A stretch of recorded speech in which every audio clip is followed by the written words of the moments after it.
a man who's always all over all of these things from the MMQB, Peter King. How are you, Peter? Rich and Steve, how you guys doing? Doing good. We are hanging in there. So, Peter, walk me through what you have gleaned of John Dorsey's mindset to pull the trigger on Baker Mayfield, number 1 overall. Relatively speaking, I think there was unanimity inside his organization, number 1, to pick Mayfield. That includes, and I have not spoken to Hugh Jackson, but I will, before the end of this weekend. But it certainly includes a scouting staff like Scott McLuhan, who they've taken on, who is obviously a big Baker Mayfield backer. Elliott Wolf, who he brought in from Green Bay.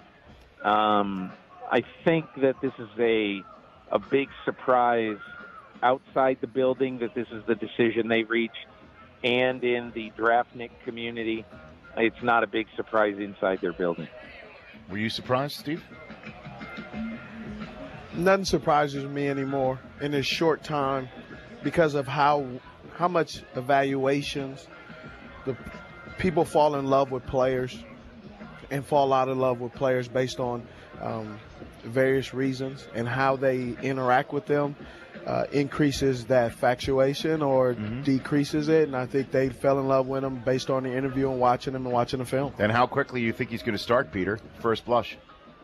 No, I think it's going to be a long while. This team obviously is still going to lose some games. I think Tyrod Taylor, they say he's going to be the quarterback this year. He's going to be the quarterback at least the first, quarter or third of the season. Problem, I think, with putting Baker Mayfield in the games too quickly is that he's just going to get beaten down. This is a team that is 4-49 since Thanksgiving of 2014. They're winning. The winningest quarterback over the last 4 years is Johnny Manziel.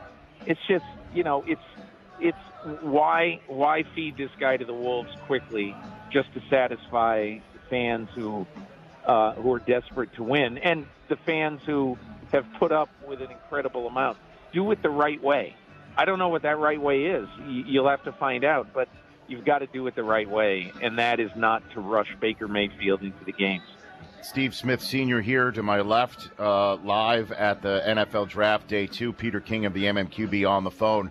All right, walk me through what the Giants were going through with the 10 minutes on the clock when the name Baker Mayfield put the question of Darnold and Barkley in front of them, and then the phone calls that they might have been receiving to get out of that pick.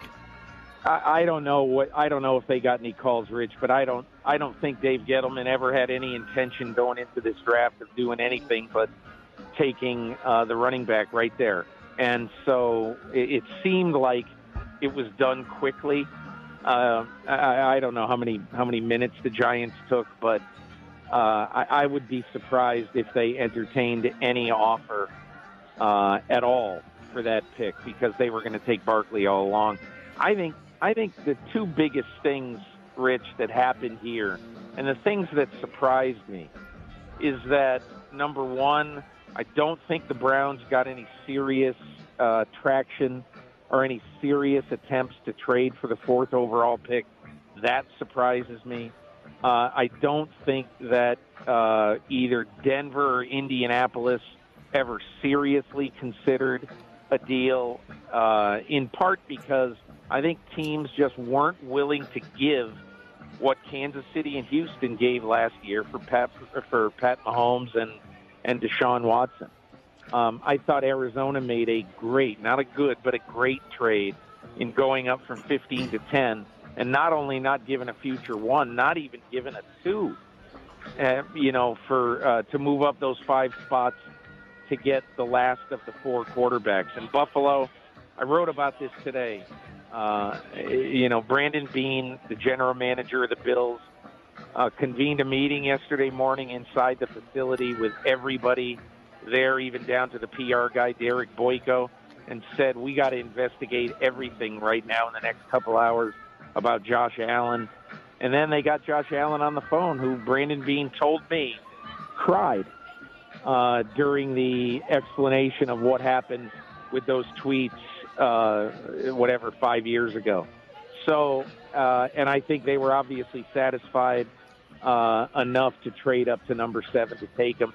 Josh Allen was their guy all along. I believe if the Buffalo Bills had the first pick in this draft, they were taking Josh Allen.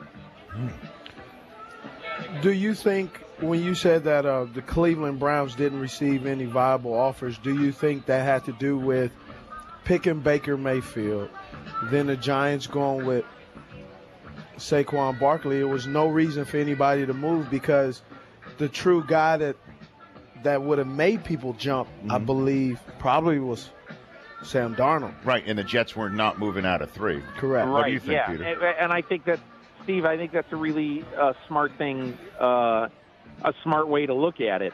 By the time you got to number 4 with Mayfield and with Darnold off the board, did anybody really want to pay Deshaun Watson kind of value or Pat Mahomes kind of value for 2 quarterbacks that were both viewed as flawed characters?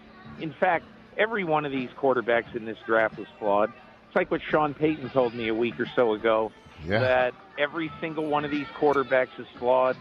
And if he had to guess 4 or 5 years from now, there'd probably be only one of them in his eyes that, would truly be a franchise-type guy, and that would be Darnold. I do think that there were not clean prospects. And I thought for a split second when the Saints traded back in, if you will, the Pat Mahomes and or Watson type price tag to trade up and give up a first round of next year, I thought that was for Lamar Jackson. And I thought of that quote that he gave you, Peter. I thought, man, it was a smokescreen. But then again, he didn't come up for Lamar Jackson. How surprising was that Marcus Davenport pick to you last night? I mean, it just shows me that the Saints think that they are going to win the Super Bowl if sometime in the next 2 years they wanted to load up.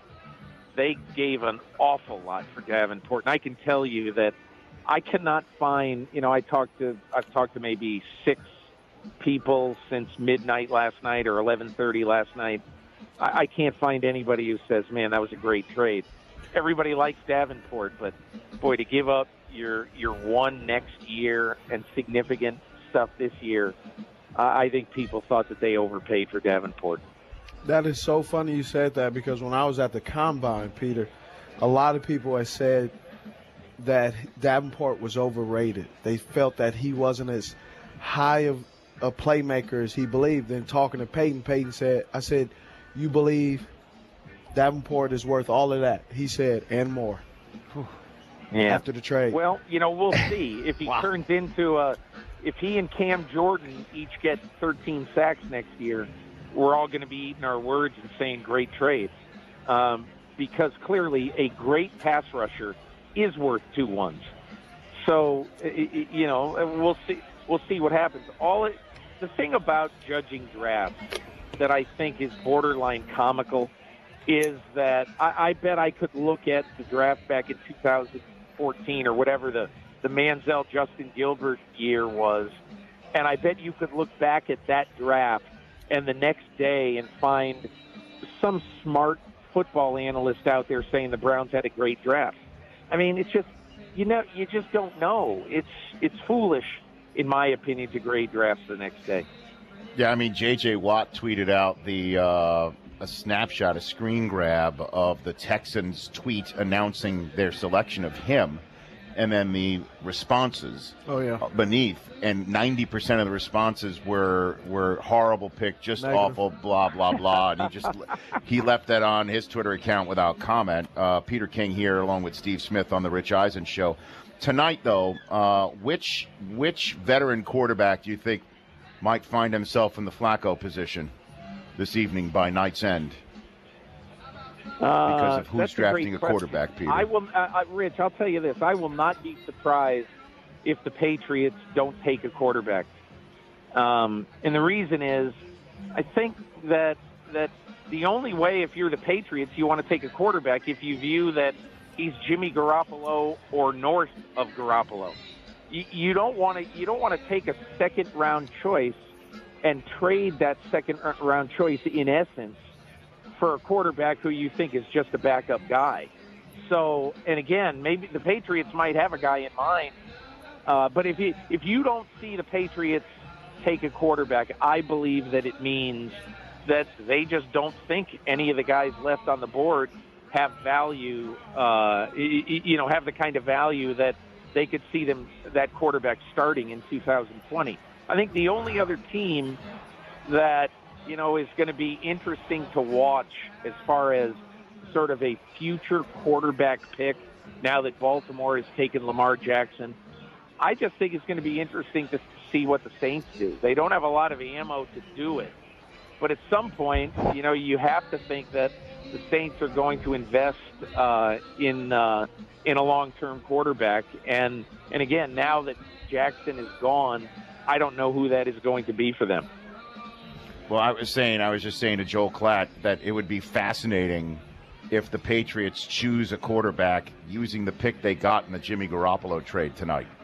That would be great. Basically trading Garoppolo for Kyle Lauletta or something like that, which I don't see happening, but you never can tell. Peter, appreciate the time. Thanks again. Great guys. column. Thanks a lot. You got Peter King here from the MMQB. He wrote all about being with the Buffalo Bills. The Rich Eisen Show, weekdays at noon Eastern on Audience.